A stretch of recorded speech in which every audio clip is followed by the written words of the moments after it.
एक मिनट के लिए ज़रा आंखें बंद करो। अमा कर लो। रैंडम आदमी स्ट्रेंजर तुमसे इंटरनेट पे कह रहा है 2 मिनट के लिए आंखें बंद कर लो, तुम नखरे दिखा रहे हो। 1 मिनट की बात है, करो। कर लिए। अब अपने दिमाग की जोरदार शक्ति लगा के एक काम करो, अपने कमरे में कोई भी चीज़ है उसको ऐसे इमेजिन करो कि वो हवा में उड़ रही है। करो, क्या पता कुछ हो जाए। हो सकता है मेरी बातें बेवकूफ़ाना लगे, पर ऐसा क्या है जो सुपर हीरोज़ हमारी दुनिया में एग्जिस्ट नहीं कर रहे हैं? कुछ भी एबनॉर्मल हमारी दुनिया में नहीं होता है। इसका रीज़न क्या है? मार्वल इसका एक्सप्लेनेशन ये देता है कि जिस अर्थ पे हम एग्जिस्ट कर रहे हैं, जिस यूनिवर्स में है, वहाँ पे जो फिजिक्स के लॉज हैं वो इतने ज़्यादा स्ट्रिक्ट हैं कि उनको बेंड नहीं किया जा सकता। अब क्योंकि ये लॉज स्ट्रिक्ट हैं, इनको बेंड नहीं किया जा सकता, इसलिए हमारे यहाँ सुपर हीरोज़ जैसा कुछ एग्जिस्ट नहीं कर सकता। पर मल्टीवर्स का जो आइडिया है वो फिक्शन राइटर्स के लिए बहुत ही इंटरेस्टिंग हो जाता है। ये और बात है कि फिजिक्स में इसको लेकर दुनिया भर की भसड़ मची रहती है कि मल्टीवर्स एग्जिस्ट करता है या नहीं। फिक्शन राइटर्स को इससे कोई लेना देना नहीं है। फिक्शन राइटर्स फिक्शन की तमाम पॉसिबिलिटीज़ जो उनके दिमाग में चलती हैं मल्टीवर्स के ज़रिए एक्सप्लोर करते रहते हैं। पर सवाल इससे भी ज़्यादा मूलभूत है। सवाल ये है कि कौन था जिसने पहले ये भसड़ मचाई थी? सबसे पहले मल्टीवर्स के बारे में बातचीत कहाँ से शुरू हुई और उसका कॉन्टेक्स्ट क्या था? और यहाँ पे अगेन एक फिलोसोफर मैथमेटिशियन आ जाता है जिसने ये चुल्ल मचाई थी कि वो बात करे मल्टीवर्स की, या मल्टीवर्स के आइडिया की रूट यहीं पे थी।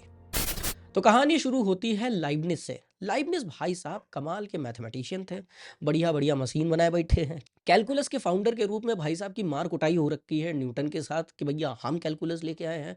और भाई साहब अजीब और गरीब विग पहनते थे। ये विग ये क्यों पहनते थे मैं आज तक जान नहीं पाया, पर उस ज़माने में शायद that is what was fashion, जैसे स्किनी जीन्स भी एक ज़माने में फैशंस थी।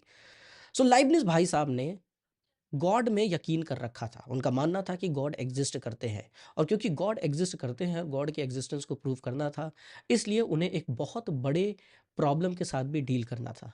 प्रॉब्लम को कहा गया है फिलॉसफी में प्रॉब्लम ऑफ ईवल।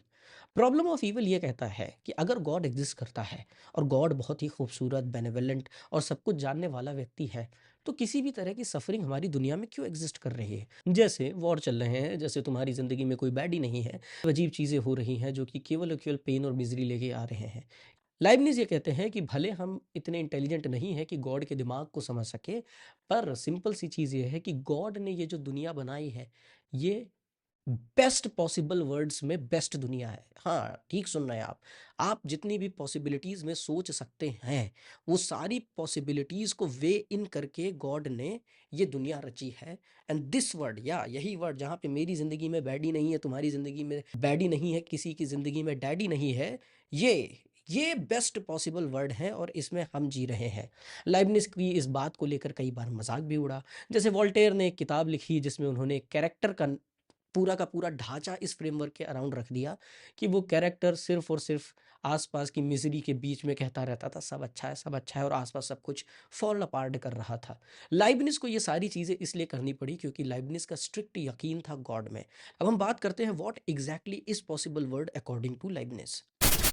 लाइबनिस का मल्टीवर्स एग्जैक्टली मल्टीवर्स के सेंस में काम नहीं करता।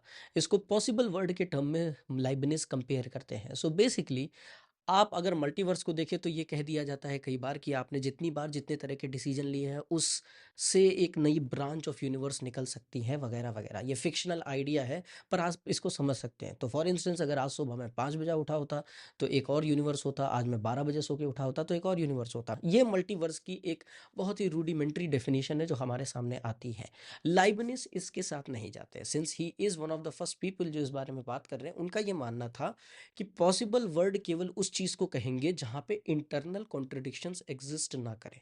मतलब वहाँ पे जो फिजिक्स के लॉज हैं, वहाँ पे कॉजेशन जो एग्जिस्ट कर रहा है, उसमें किसी भी तरह का इंटरनल कॉन्ट्रडिक्शन ना हो। तो एक ऐसा वर्ड भी पॉसिबल है जहाँ स्पीड ऑफ लाइट जो है वो कम हो, जैसी हमारी यूनिवर्स है उसके मुकाबले, या टाइम उल्टा चल रहा हो, या फिर सारी की सारी दुनिया बैडीज़ की हो, या फिर पूरी दुनिया में सिर्फ और सिर्फ दाल चावल हो। That would be an interesting word, दाल चावल और चटनी।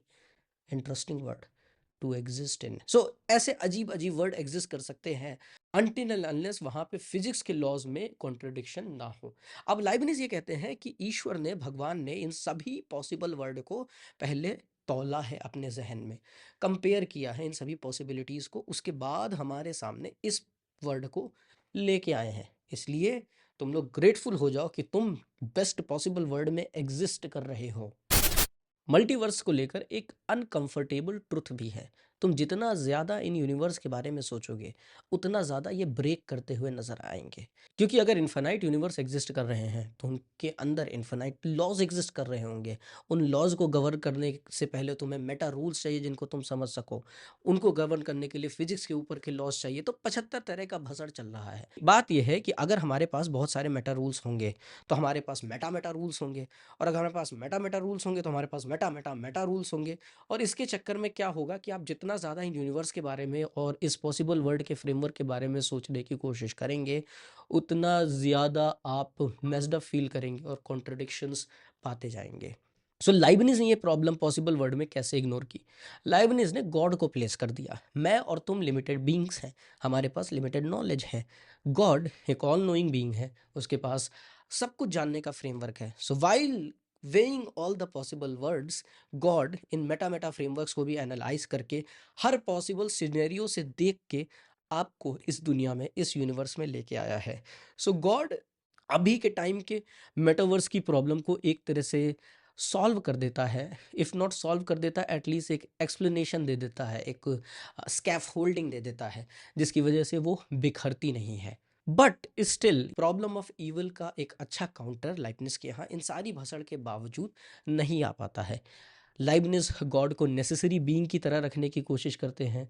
लाइबनिज गॉड को बेस्ट पॉसिबल वर्ड में वर्ड क्रिएट करने वाला रखने की कोशिश करते हैं, तरह तरह से एक्सप्लेन करने की कोशिश करते हैं।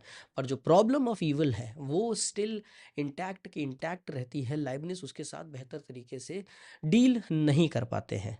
सो यही रीज़न है कि प्रॉब्लम ऑफ ईविल के अलग अलग वर्जन्स आपको आज भी इंटरनेट पे दिख जाएंगे।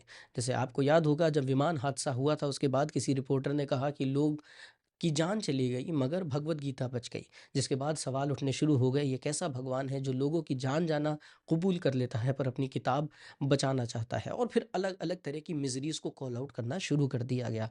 तो प्रॉब्लम ऑफ ईवल मासेस में कॉन्शियसली सबकॉन्शियसली इनकलकेट हो चुकी है when it comes to questioning God, when it comes to understanding what exactly is God. और इसलिए प्रॉब्लम ऑफ ईविल इतनी ज़्यादा इंपॉर्टेंट बन जाती है।